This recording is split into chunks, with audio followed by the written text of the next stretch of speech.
Hey Miranda, we are live now, in fact. Welcome everybody to Hunter Boots Instagram Live.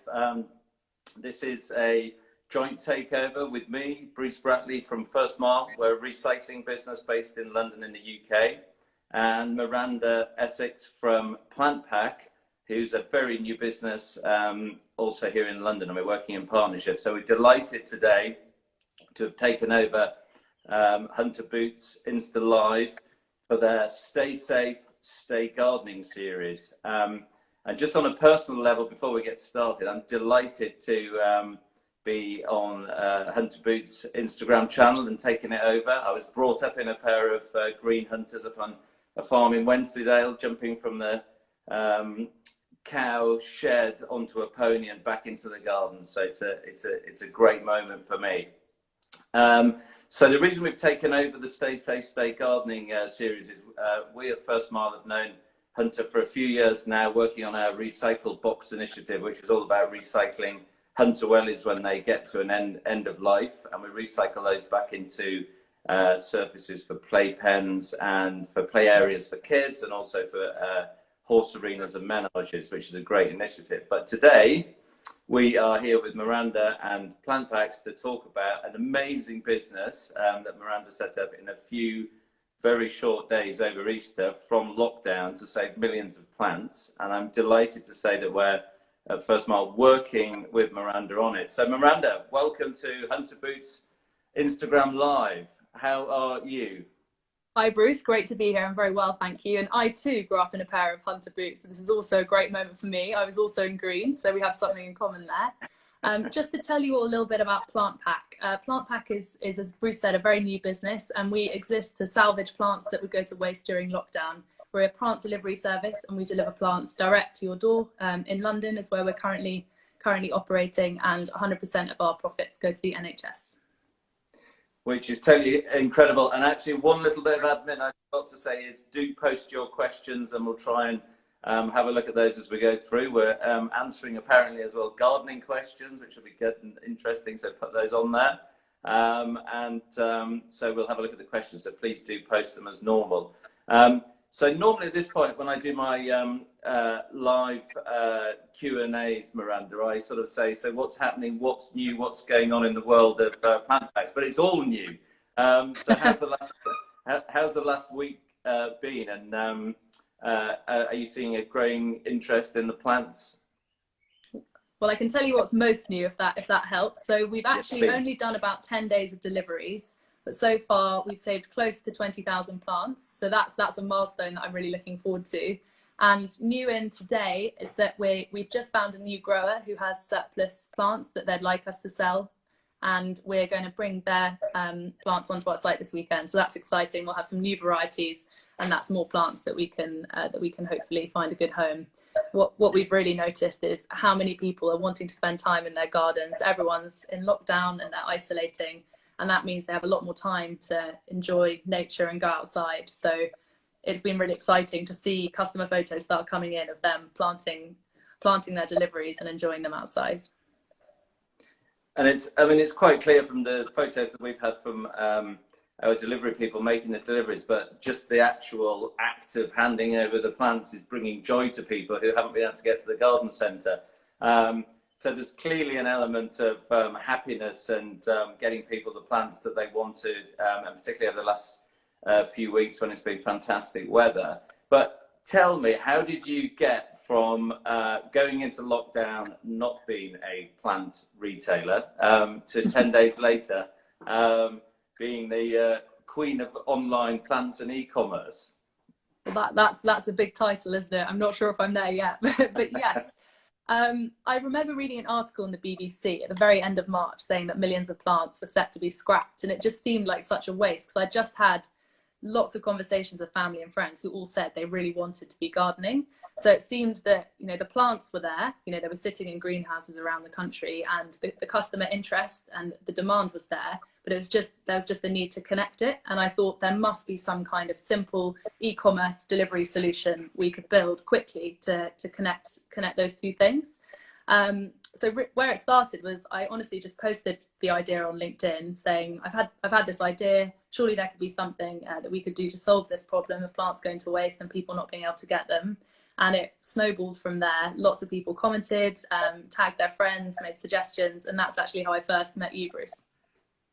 Indeed, yeah. So the power of LinkedIn. And for us, it was a great opportunity because we have a whole fleet of zero emission electric vehicles in London, and we were looking to keep the drivers busy and do some additional delivery work. So it's been fantastic for us. And there's obviously the link into recycling and zero waste. And you could call PlantPack either a plant wholesaling and retailing business, or you could call it a waste minimization business. So these plants that you've heroically saved, Miranda, what would have happened to those had you not saved them? And where was the problem in the supply chain? And what happens to plants if they hadn't got into the PlantPack system? Yeah. The plants would have actually just been composted or scrapped, just simply thrown away. Often growers need to clear space for new stock, and if they reach a point when they can't sell their plants, it doesn't make sense for them to keep watering them and to keep them alive. If they can't sell them, they have to clear that space for new plants to come in. So that's where we help. And I think the big gap had been lots of garden centres who normally order from the wholesalers and the growers had just cancelled their orders. They knew that lockdown was coming, or as lockdown arrived, they cancelled their orders, which meant that all these growers who had spent months carefully cultivating these beautiful crops of plants that were just about to go to garden centres to be bought on what was the busiest day of what's normally the busiest weekend of the year is Easter and the May Bank holiday. And we actually launched on Easter Monday, and that's a time when garden centres were closed. All those plants weren't making their way to customers, and growers were left with a bit of a problem on their hands. And have you found that you've been selling into sort of really established gardeners who might be listening to this channel or the gardening program who are super committed to gardening, or have you found some people who've got gardening green fingers since they've been in lockdown? And sort of, if people are in flats in cities in London, are you supplying other things like plant pots and compost growing medium, or is it very much just the plants? So our main focus is on plants. We do also sell compost when we can, and that's available on our site. I think there's a real mixture in customers. Some people are passionate gardeners who know a lot and might be looking for quite specific things. But lots of our customers, we've had lots of photos coming in from people who've made beautiful window boxes in London flats, or maybe don't have much outdoor space, or have one of those kind of classic rental property London gardens, which is essentially just a mountain of weeds, which they've decided to tackle in lockdown. So I think there's a whole spectrum of people who are buying our products, and we've started to get in some quite interesting requests. We just had an email from a customer today asking for flowers for their Zoom wedding. Their actual wedding can't go ahead, but they wanted to organise a delivery to all the different guests who would have come in person from us. So that's something we're looking at. And we're also having requests in from community groups and gardening groups who'd like to buy plants to donate to other people who might not be able to afford them. So it's really opening up, and sort of there's a wider group of things. We've just had a couple of questions in, actually, Miranda. I'll take the first one and I'll get you to take the second one. You can do the first one as well. Someone's asked if there are other products that we've managed to save from the waste stream as a result of lockdown. Certainly First Mile are. So we are working with residents where the domestic waste collection, the household waste collection, sometimes fall over and the councils don't come. So we're collecting cardboard and other products for recycling. We've also got a post-back service alongside the Hunter Welly recycling program on our Recycle Box website, where people can send us other things. And we're actually getting lots of mobile phones and wasted electronics coming back. And we're refurbishing them because, again, there's interruption in the supply chain due to lockdown, and people are wanting laptops, computers, mobile phones that we can refurbish and send out again. The other question, Miranda, is have you been approached by other cities? So obviously at the moment you're just inside the M25 in London. Have you been approached by other cities, wholesalers who have got a problem in other areas of the UK or the world, or other sort of consumer bases that want to get their hands on plants? We have been delivering, we have been taking deliveries from growers around the UK, so we can take in a big delivery from anywhere in the country. But in terms of getting it out to people's homes, we're only currently delivering to customers in London. But I would actually love the idea to spread. We've had a couple of people from different cities coming forward and saying that they might be able to run something locally. And I'm really open to the idea of giving people, you know, our name and our website and seeing if they can run it in other cities or other parts of the country, because we definitely get a lot of customer questions from places outside of our delivery area asking whether we're going to be expanding soon. Yeah, and it's on a personal level then. Have you? I mean, how did you get to this? I mean, we've only spoken on Teams, and we've only known each other for sort of not even 2 weeks. And I run a business, founded business 16 years ago. People often ask me about, you know, what I did. And, you know, my first business was growing and selling cauliflowers and potatoes at the end of the road to people going up Wensleydale on holiday. But have you set up businesses before? What's the backdrop here, Miranda? I'm sure the viewers would love to know. Yeah, so I work in innovation, so my job is to kind of come up with new ideas and to launch them. So I have a little bit of experience in doing that. I'm also really passionate about sustainability, and I think that the motivation for me with PlantPack was seeing a real problem that needed to be solved and trying to find a fast solution and a way to make a difference and make a positive impact quickly. I could see the benefits of a service like PlantPack, both in terms of preventing waste, but also bringing joy to people's homes. And I think the other part of that is, I think my friends and family would probably say I'm quite an energetic person, and sometimes when I get an idea, it can be quite difficult to let go of. And this plant idea, the moment I read that article, I just had this idea, and I started calling people and finding out more and seeing if something could be done, and I just kept going with it. And it's actually amazing how much more time you have when everything else in your life is cancelled. So I kind of looked at the Easter weekend and thought, okay, there's only so much time I can spend on Netflix, talking to friends on Zoom. Let's try and do something productive. Because I think for those of us who are affected by coronavirus but aren't in the front line, everyone wants to do something positive to support their communities or to kind of make some kind of difference. So I thought this might be a great way of doing something positive. And that's actually, someone just posted a question, so it's like a perfect segue into it as well. So somebody's asking, thanks for the question, how easy was it to set up the website and the sort of the back-end technical sides of it from scratch? Setting up the website itself was pretty easy. We're on Shopify, which is doing a 3-month free trial for all small businesses during coronavirus, which is fantastic. So our website was actually free to set up, and I just watched a number of different tutorials about how to list products and that type of thing, and the different apps. So that was quick to do. I think the part of it which was more challenging, which we're really benefiting from First Mile's involvement in, is the process and the delivery and the logistics. At First Mile, we're working with a team who are planning routes and optimizing vans across London, and that's something I would definitely have found very difficult to do myself. very difficult, and they're doing an amazing job. Yeah, absolutely. And I mean, testament to our team in ops who've worked very well with Miranda, and we've thrown all sorts of things at them, from fruit and veg deliveries. We did lots of NHS deliveries early on, donations, PPE deliveries for the NHS, and then Miranda came along with thousands of plants to deliver, and Lucas, who runs our operations, and in particular Robert, who runs the delivery department, have done an incredible job of sorting out what's quite a difficult thing to get right. And I think we've generally got happy customers without the wrong plants or missed deliveries. You can only say yes. Definitely, everyone's happy. I think we'll see how Robert and Lucas find working with PlantPack after Thursday. So we've got a big delivery coming in from Gloucestershire, huge lorries and lots of plants.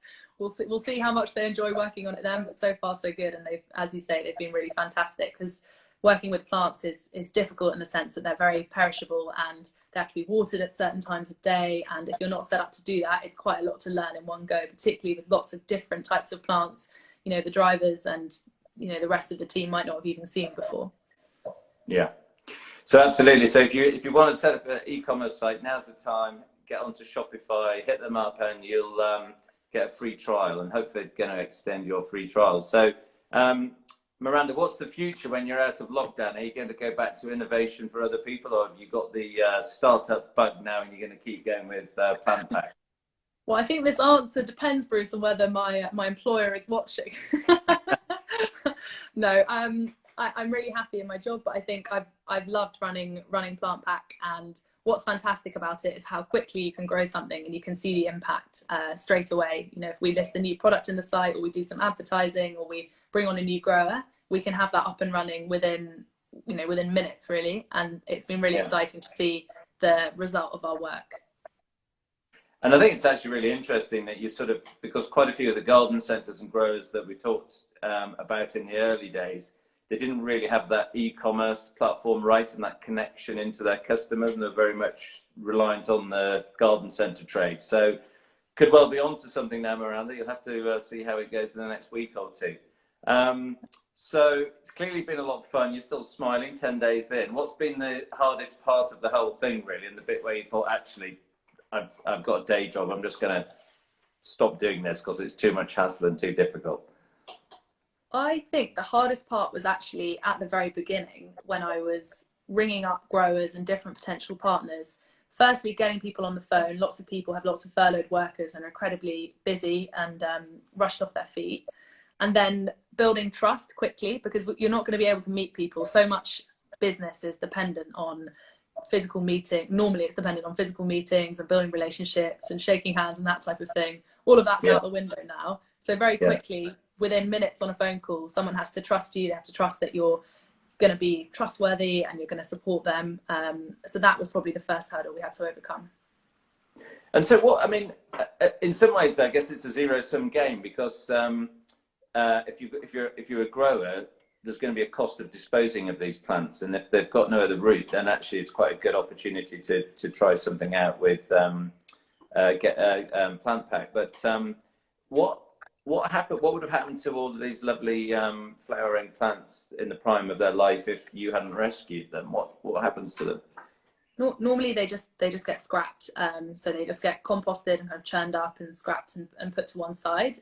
Sometimes they have to pay for the plants to be picked up and disposed of, so that's a cost, and obviously involves more trucks moving around and so on. And just I know a couple of people have asked about whether we could continue in future. I have been talking to some of our growers about how the industry typically works, and often there are lots of changes in the gardening world, whether that's a change in trend, the big plant for that year, or whether that's unpredictable weathers, whether that's a pandemic. I think often there will be waste. There are often surplus trays and trays of plants that people aren't buying for whatever reason.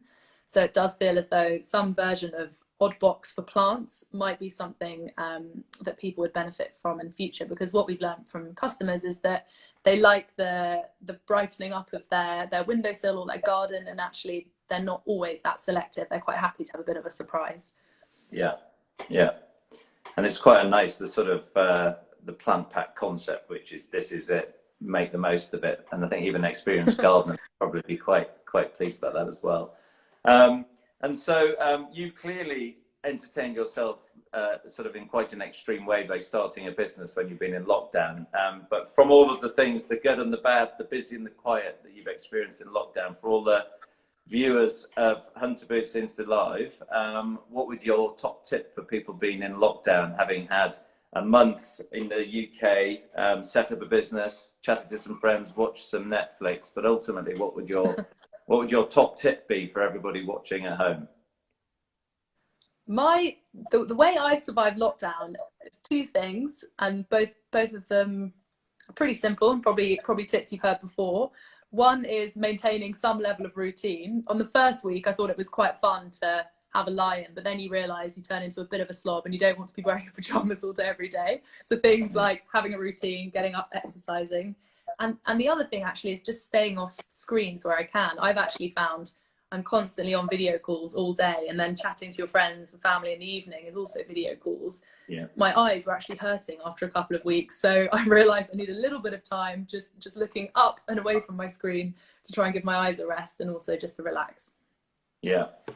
No, we've actually just today introduced an amnesty on anybody on video conferencing calls between 12 and 2 in the business for internal calls, because you tend to be interrupted all of the time and people weren't getting any downtime. So I think that's a really key thing. And we're sort of coming to the end now, and I'm just keeping an eye on. We've just had lots of super positive comments about the work you've done, Miranda. So you should be rightfully proud of everything you've done. It's superb.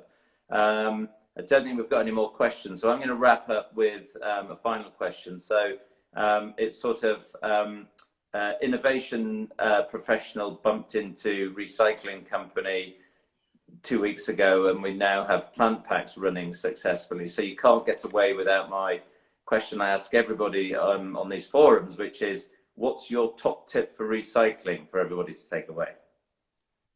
Top tip for recycling. I'm a keen recycler. One thing I've been doing a lot of recently is putting things on oleo. So aside from kind of standard packaging and recycling at home, if I have anything I think I'm not going to use, or food that I think will go to waste in my fridge, I just put it onto the Olio app, and then we do a contactless pickup where I'll leave it in my hall, buzz someone in, they'll come and collect it and take it home. So that's one way I've been focusing on avoiding waste when I'm in all day, and can definitely take people arriving to pick it up. Perfect. And if anyone doesn't know, Olio is an app for surplus food, and they connect surplus food with the lower income people or people in need of a meal. So it's a great thing, Miranda. So that's it from us. I'm just going to wrap up with a few things from Hunter Boots. So Miranda, first of all, thank you very much. Super interesting story. Great for us both to be on here on Hunter Boots. I hope everybody listening enjoyed listening to Miranda's incredible story and her team at Get PlantPack. So if you want to buy some plants and you are in London, the website is getplantpack.co. And we'll put all the details on the site afterwards. I'm Bruce Bratley. I run a company called First Mile, and on behalf of myself and Miranda, I'd just like to say thanks very much to Hunter Boots for letting us take over their Stay Safe, Stay Gardening series, which is fantastic, on their Instagram live channel. I think they're going to be back soon, or they are going to be back soon, and details are on the Instagram site. So thanks for joining us. Remember to put your green boots on, follow us at Hunter Boots, and please post stories on #StayGardening. Thanks, Miranda. Thanks for everyone watching. Bye. Thanks, Bruce. Thanks, everybody. Goodbye. Bye.